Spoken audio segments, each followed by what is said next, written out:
Welcome back, everybody. My name is Ace. This is the Wolves Go Rar channel, and I'm here to alleviate some fears, some angry bear fears. You do not need Tears of the Forest. In fact, it would be a downgrade to use it past mid-game, I would say.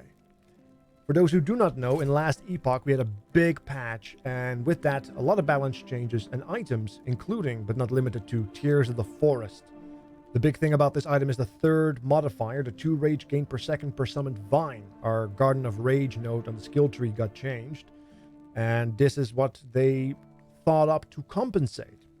The thing is, it will allow you to get infinite rage, but I already have infinite rage without the item.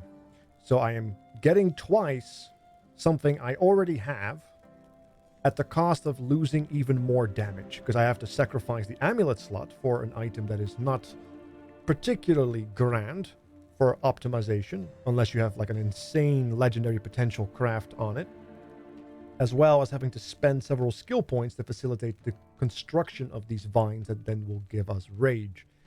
Now, you could also use something that generates vines through other means, like let's say Path of Ateros, but then you're running around with 2 uniques that don't have legendary potential crafts that blow your mind, which makes, especially in the early to mid game, the fine-tuning of your gear a bit of a problem. Now, let's walk through the passive tree real quickly. In terms of passives, the only thing you have to really make sure to have is the Focused Wrath and the Rancor. At least 3 points. In the early game, you can definitely spend 5 points, but once you have enough gear, attack speed, damage, you will kill things faster, and rage should become less of a problem, especially with Rancors. You're just roaming around the empowered monoliths. As far as skills go, the only thing we really need is the 3 points in Frenzied Strikes, at least 3 points, as well as at least 2 points in Invigoration, and then either 2 additional points in Invigoration or 2 points in Enrage. I find Invigoration to be better, but some people swear by Enrage. But I would recommend at least 3 out of 4 Frenzy Strikes, and then 4 out of 4 Invigoration.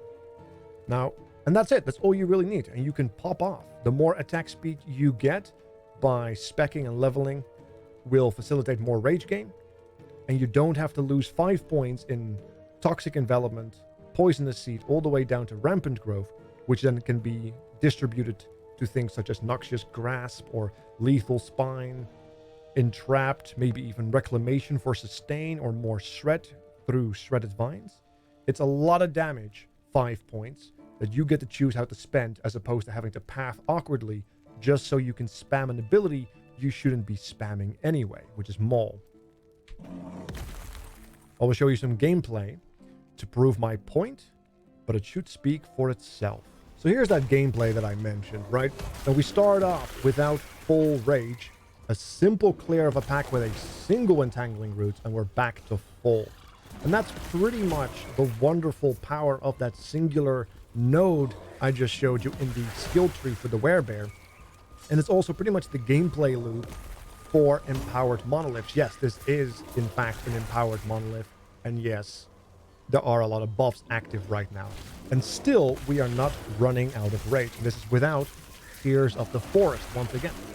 Even just maelstroming through a pack of Rampage will be enough to just hype up your rage almost back to full with minimal effort. The occasional swipe will make you very excited. Now, the only thing that a lot of people are doing, which is why they are popping out of Werebear so often, is that they are using the entangling roots when there is nobody around. That's also the only benefit that you have for using Tears of the Forest. You can spam Mole when no one is around, which is confusing to me, because why would you use an ability that does damage when there is nobody around to take that damage? It reminds me of that one little philosophical question. Does a tree make sound in the forest when it falls if no one is around there to hear it?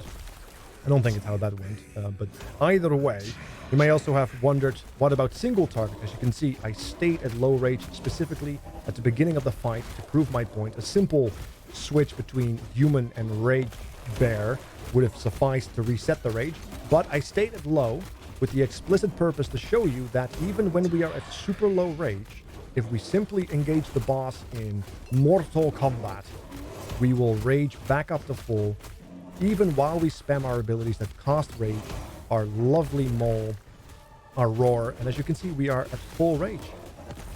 That's how easy it is without Tears of the Forest. So I hope this will put to rest any concerns you might have. Thank you so much for watching. Make sure to hit the subscribe button. Check out the stream. I will catch you guys next time.